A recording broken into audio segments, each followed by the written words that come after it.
Alright. My name is James Maxwell, and I am the president and founder, well technically I'm the founder, I made someone else president, of the Western Montana Small Boat Association. I started sailing in 2009 when I built my own boat outside of my trailer park, and I decided that for the longest time I had the burning desire to go to sea. I couldn't explain it. For about 2 to 3 weeks a year, I'd want to jump on a tall ship and do all the romantic stuff. And I don't know why. My family on both sides is 100% land-based. There are no history of sailing in my family. But somehow I was looking for a boat. I discovered free plans on the internet one day and built an 8-foot boat. And I will tell you that story in a little bit. But sailing inland seas, big adventures, and small boats. Primarily we sail around Flathead, but we've sailed elsewhere, and I will explain that. So, here's our mission statement. We are under 17 foot. The big thing with sailboats is my definition of a small sailboat is you only have one place to sleep. If you have 2 places to sleep, you're in a big sailboat. So when people are like, I am in a small sailboat, and you have like a quarter berth, then you know you have the V berth, and I'm like, you have more than one place to sleep, you're in a big sailboat, I'm sorry. So what is it that we are about? We are about getting people on the water. So this is everything about it right here. This is what we do. Like I said, we've been around since 2010, and I think to sum everything up that we do is probably this famous quote. But everyone only does the first part of it, which is that there's nothing, absolutely nothing, half so much worth doing as simply messing about in boats. In or out of them, it doesn't matter. Nothing seems really to matter, and that's the charm of it. Whether you get away or whether you don't, whether you arrive at your destination or whether you reach somewhere else, or whether you never get anywhere at all, you're always busy and you never do anything in particular, and when you've done it, there's always something else to do. That is the joy of messing about in boats, which is primarily what it is that we do. There's a little bit of racing involved if people want to, and there's other things, but primarily we just want to be on the water and in boats. So, a few quick points on resources. Websites, duckworks.com. The plans you see in front of you I sourced from Duckworks. They're by a builder by the name of Jim Maxwell. Most of my parts I get from Duckworks. It's a really, really good source for any sort of small boat related things.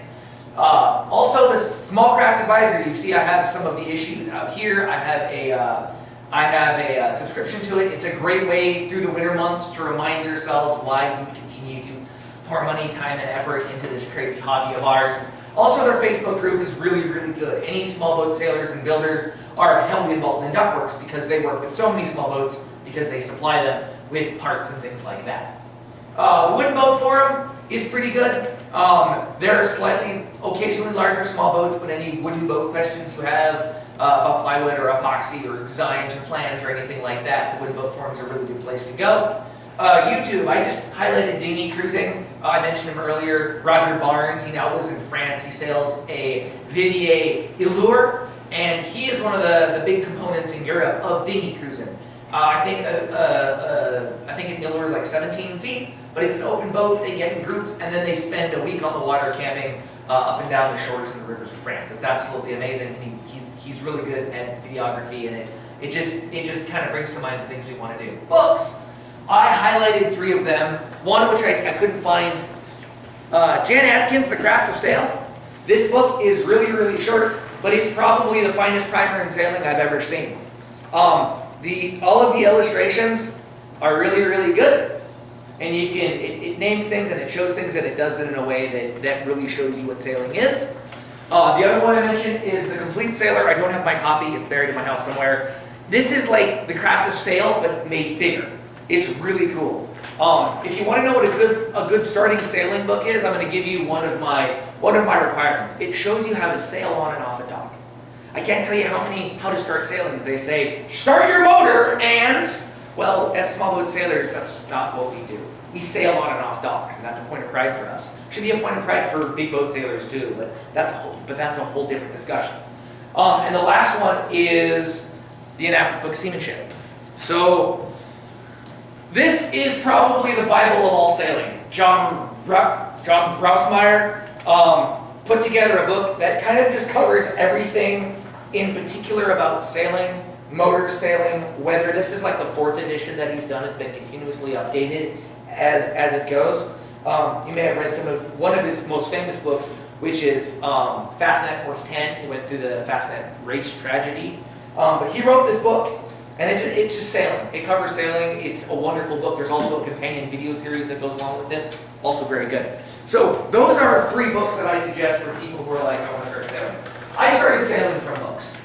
Is what I started when I was building. I started sailing through books, threw my boat in a Frenchtown pond, had a sailing friend walk alongside me, kind of attempt to give me pointers. But most of my sailing knowledge in the beginning I learned from books. Can I ask, is Frenchtown good for sailing, a little tiny? So Frenchtown Pond is very interesting. Frenchtown Pond, so I started in a 12-foot teal. I'll show you pictures in a few minutes. The wind currents are constantly changing because of the topography. So you do not have steady winds in any one direction at any given time. I started in a 12-foot, 3-foot wide boat. Flat bottom boat. If you can sail a teal in Frenchtown Pond, you can pretty much sail anything anywhere. It was a great learning experience. One of my boats I took out the first day, I knew that it was windy, and I said, well, I'm probably going to capsize this thing. I went to jibe thinking the wind was coming from one direction. It was not. I submarined the thing, ended up swimming back to shore, towing it. The fire department showed up. It was kind of embarrassing. But the cool thing about the cool thing is Frenchtown Pond is warm. Yeah. It's warm, so if you fall in the water, you really don't care. Or if you want to take a break from sailing, you go swimming. It's really nice that way too. But there's no dock. There is a dock, but you have to understand it's a people dock, not a boat dock. Yeah, so you can't like drive and put your boat in. You Yeah. have to carry it. Yeah, you have to be able to carry your boat in. Your boat would be an excellent Frenchtown Pond boat. If you want to go bigger than Frenchtown Pond with that kind of same feeling, Salmon Lake is also really good. Again, the topography of Salmon Lake, you've got a lot of different wind shifts, a lot of different changes. You're not, on Flathead, you can just kind of get on attack and keep going. In Salmon or Frenchtown, you're always changing, and it's a lot of fun. But it's a great way to learn how to sail. How I got started. This is the Harley 8. It is a one-sheet design made by this guy named Christoph Harley Harlison, who at one point was trying to build a boat to travel around the world that was 10 feet long. Actually, his story is really interesting. He passed away. Before he passed away, in his retirement home, he like bit someone and tried to start the place on fire. Interesting guy. So this is the Harley 8. It's you know, if anyone here wants to build a Harley 8, I have the plans. They are free. It takes 1 sheet of plywood, some poly tarp, a couple of closet poles, and some rope. And imagination. Yep, imagination. Thank you. PL Premium, wood glue. You know, if you really want to use epoxy, but I don't suggest it because it's not worth it on this boat. But if you want to build a sailboat, you can. And this is the boat that I built. I saw the plans. And I said, you know what, like I said, I walked into my living room, I looked at my roommate and said, I'm going to build a sailboat. And he said, okay. Went back to doing what he did. So, about 4 months later, this story is so dark. This is the SV Wawona on Lake Union in Seattle, Washington, at the first ever Center for Wooden Boats home-built boat show. I had just car-topped this on my Nissan Sentra with my girlfriend at the time, all the way from Missoula, dropped it in the water for 3 days, and we sailed. And all of these boats are primarily home built. It was a really, really, really good time. This is one of the first things I did in the sailboat. So for the wooden boat forum, there's a gentleman by the name of James McMullen. If any of you have studied the wooden boat forum, that name will ring true. He sails a boat called the SV Rowan. It is a sooty turn. And he is the father of Pacific Northwest Sail and Oar trademark. What it is a group of people who do not use motors. Their entire idea is they either row or they sail through the Salish Sea, and they go on multi-day journeys. And it's 100% self-sufficient. And the idea is they don't want stick ponds, they don't want noise, they just want to enjoy this. And so they go for, you know, literally hundreds of miles in boats very much like that. So, to be on the water, and to be on the same water as James McMullen at this point in my life is a very formative experience.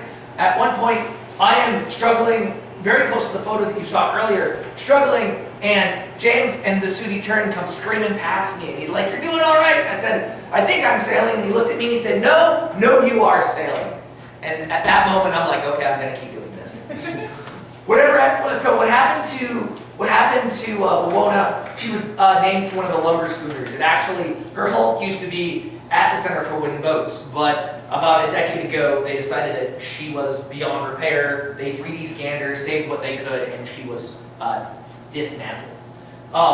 So what happened to that boat was I did not have the gas money to car top it home because it added drag to my vehicle. So I gave it to the artist in residence named Sadutz. He is a Haida carver. He does beautiful, beautiful tribal canoes, and it was for his grandson. So I just left it there, and he said he would take it. So that's what happened to my first boat.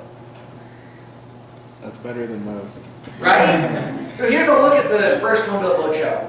And you can just kind of see Center for Wooden Boats. They now have a beautiful new building if you've been to Seattle recently, the Wagner Education Center.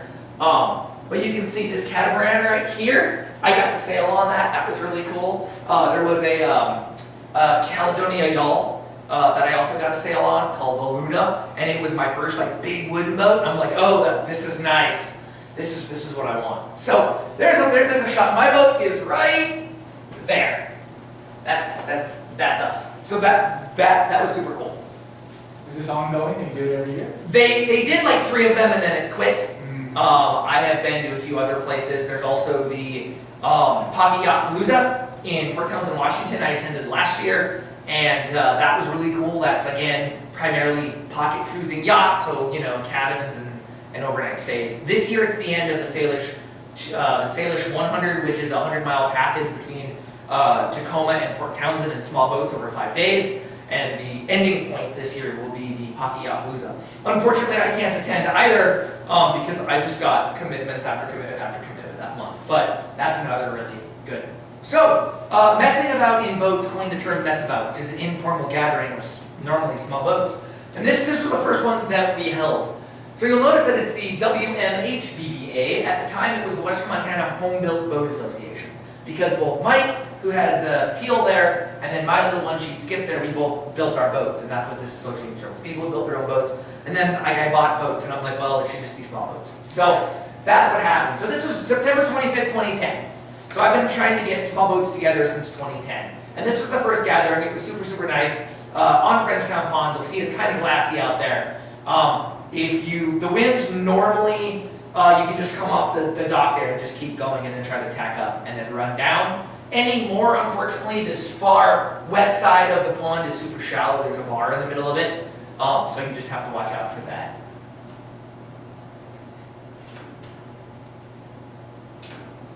So here is the first filling point mess about. This was July of 2011.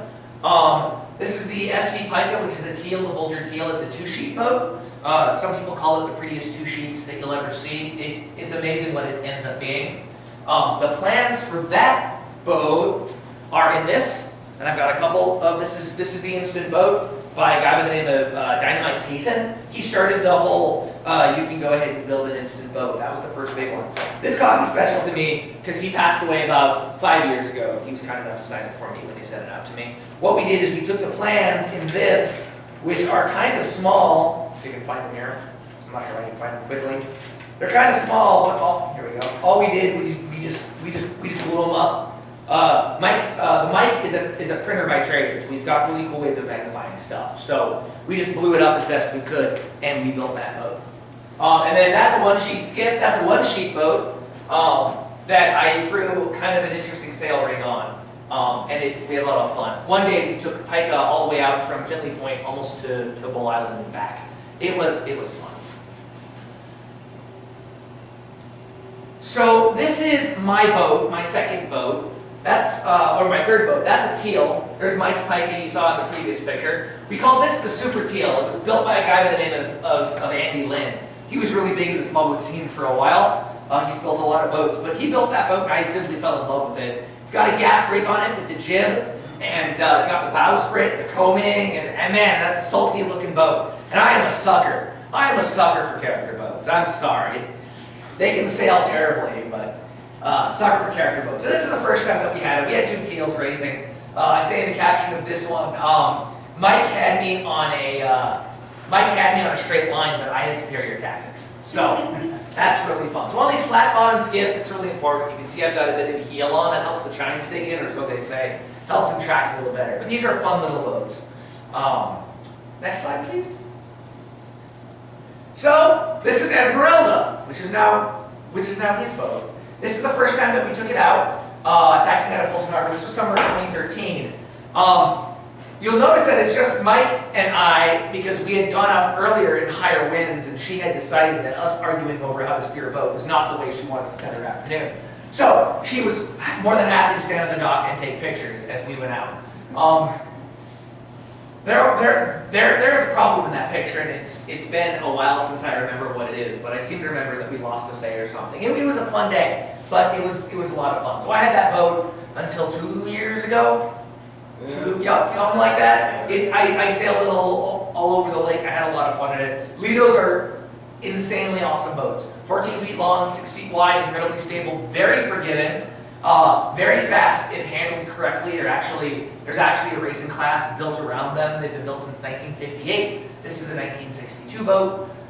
But yeah, it was a really good time. I learned a lot about sailing in this boat. But this boat had a few problems. Primarily that, if you sit on a plastic bench for too long, then your butt wants to crack the other way, and that gets really annoying. So for long distance sailing, especially for overnights, this was not the boat for it. Next slide, please.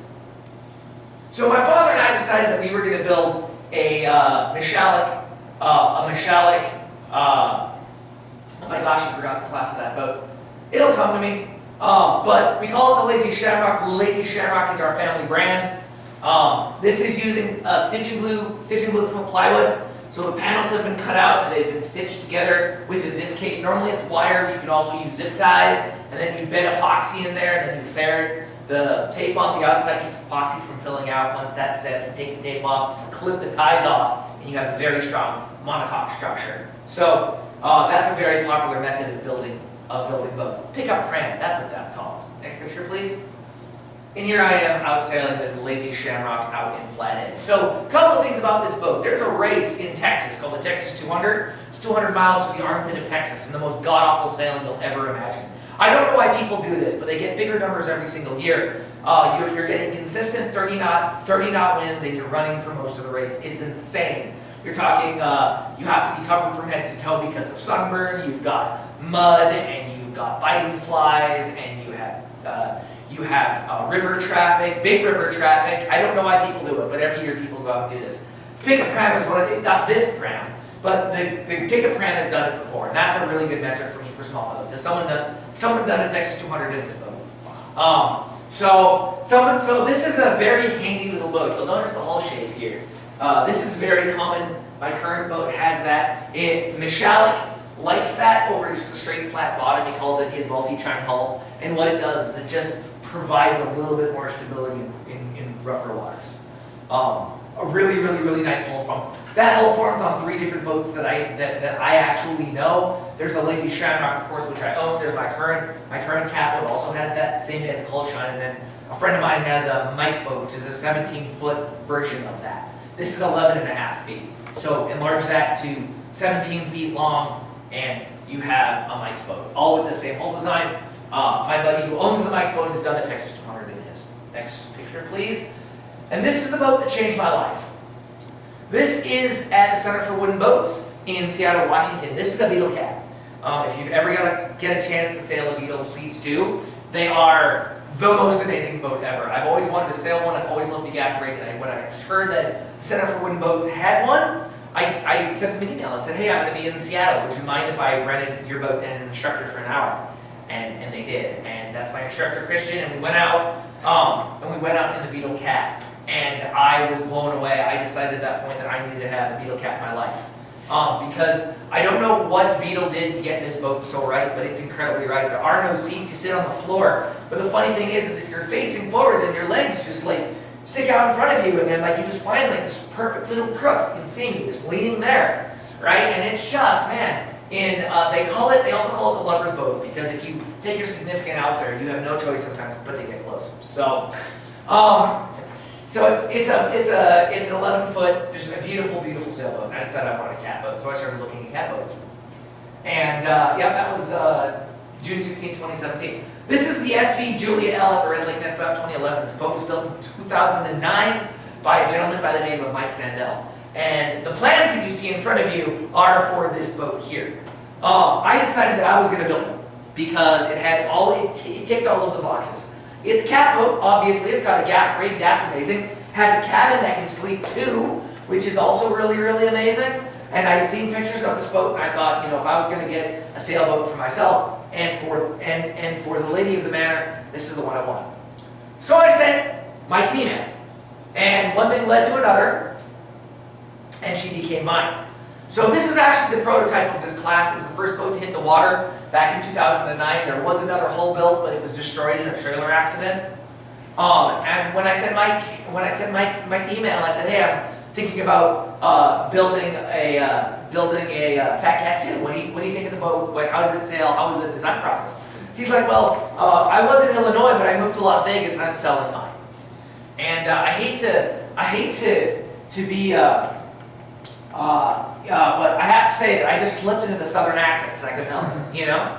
Well, sir, you had my curiosity, now you have my attention.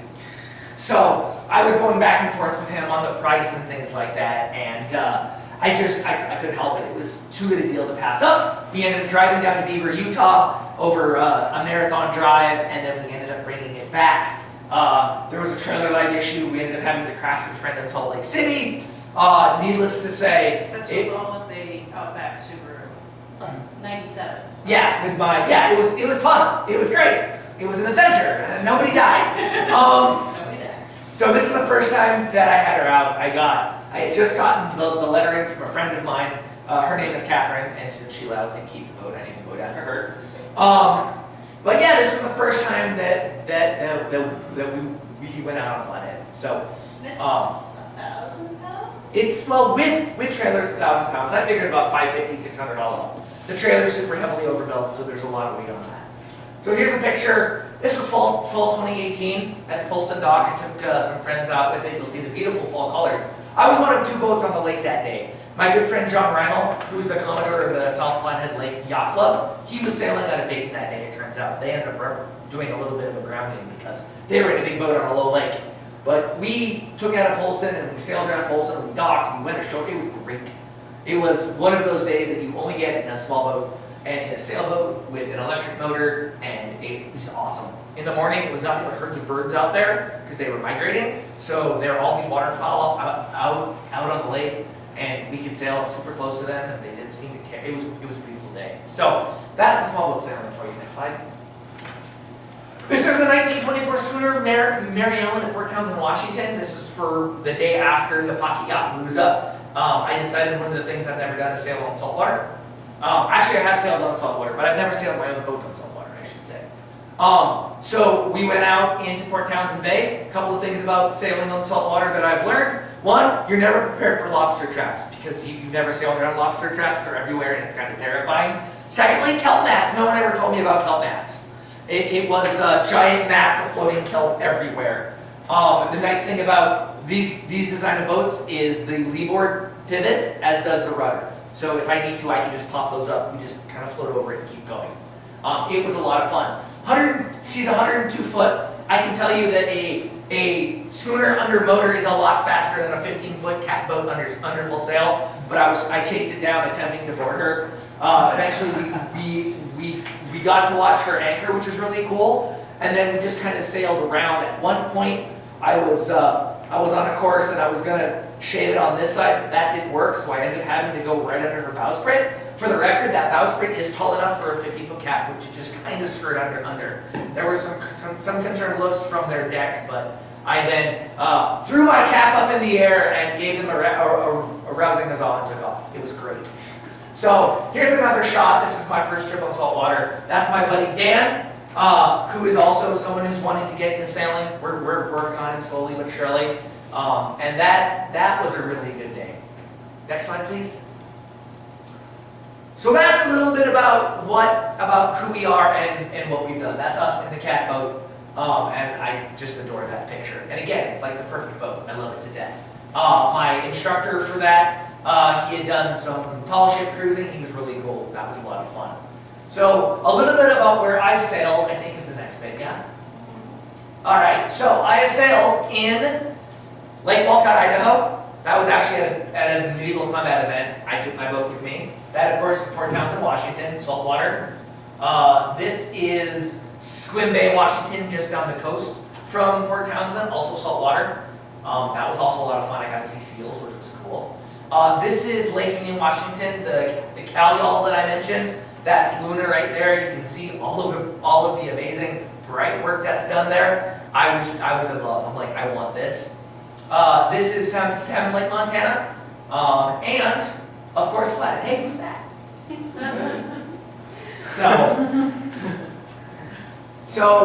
And then of course Lake Ponderay. I sailed on the south end. I really want to hit the north end sometime and see what that's like. There's a pretty big sailing crowd up there. So now is the time to pitch the South Flathead Lake Yacht Club. This last board meeting I was made secretary, up from board member. We sail out of Dayton, and the primary thing that they do is they race their big boats. I've tried to get small boat racing started up there, but there aren't a lot of small boats to race yet. But a couple of major changes that I think I should just mention. For those of you who are staying over the summer, we race on Saturdays starting, I think, on like June 21st this year. We're going to move it back. There's crew opportunities if you show up. And that's the thing. I've explained it to my buddy Dan. You show up, if you're really smart, you have a six-pack with you. You come to the captain's meeting, which is normally at 9, and you just kind of hang out and you let people know that you like the crew. And that's a really good way to get experience on larger boats and experience under different skippers. What I plan on doing is, because this year for the first time we do not have a race fee. We used to have two levels of membership.